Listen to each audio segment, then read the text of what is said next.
In the traditional Hindu trinity, the division of cosmic labor appears straightforward. Brahma handles the creation of the universe, Vishnu is in charge of preserving it, and Shiva takes on the role of the destroyer. Modern depictions often lean into this fearsome reputation. He is pictured as the ultimate ascetic, a figure covered from head to toe in ash, disconnected from the material world, associated primarily with annihilation. Yet this creates a massive cosmic contradiction. If Shiva is defined entirely by his role as a destroyer, it is unclear why his most important festival is a celebration of his marriage. The Shiva Mahapurana suggests a much more complex figure than a one-dimensional agent of death. It describes him as the ultimate protector, and a god who grants worldly pleasures rather than simply obliterating them. To understand who he really is, we must look past the literal idea of destruction and decode the spiritual logic buried inside three cosmic events. The first event occurs before time itself.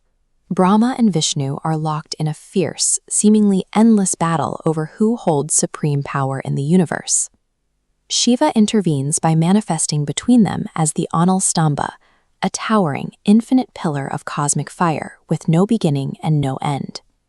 This pillar reveals Shiva's baseline nature as nirguna, formless, pure consciousness.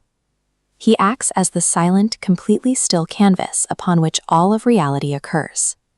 This formless, infinite reality is represented in the physical world through the symbol of the Shiva Linga. The stone serves as a reminder that Shiva's primary role is not aggressive destruction, but the steady, infinite awareness that underpins all existence. This profound stillness does not equate to apathy. During a cosmic crisis known as the Samudra Manthan, or the churning of the ocean, the gods encounter a threat that stillness alone cannot resolve. As the ocean is churned, a lethal poison called the halahala emerges. It is so toxic that it threatens to consume the entire universe, leaving the other deities completely powerless. Shiva steps forward to drink the poison, but rather than swallow it, he holds the toxic energy safely in his throat, turning it blue and earning him the name Nilkanth. This mythological act is echoed today in the ritual of Abhishekam, where devotees soothe the deity by pouring cooling liquids, such as milk and water, over the Shivalinga. The spiritual logic here defines consciousness as a protective force, the capacity to absorb and manage the negativity and chaos of the world without letting it consume the self.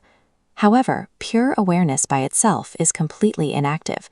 It remains in perfect stillness, unable to create or express anything in the material world. To activate the universe, consciousness requires Shakti, or energy. This is illustrated through the story of goddess Parvati, whose disciplined devotion draws Shiva out of his deep, isolated meditation.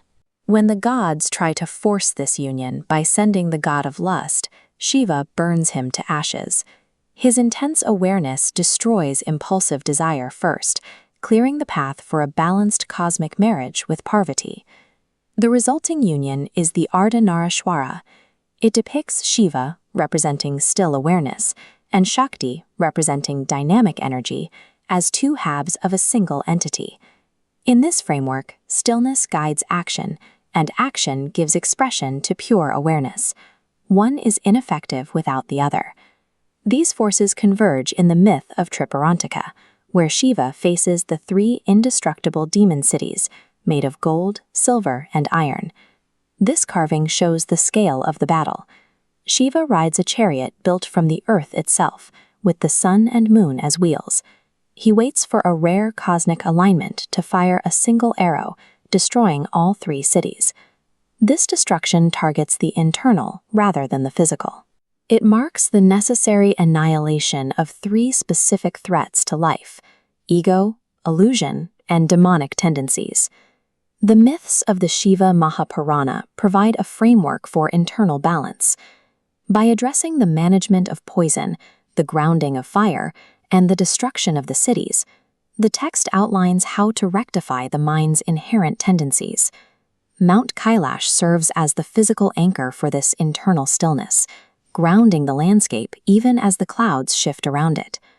The rituals of Mahashivratri, such as fasting and the chanting of Om Namah Shivaya, are designed to strip away mental impurities and align the individual with this unshakable center. True power and liberation do not come from aggressive destruction or apathetic withdrawal. They are found in the marriage of still awareness and dynamic energy.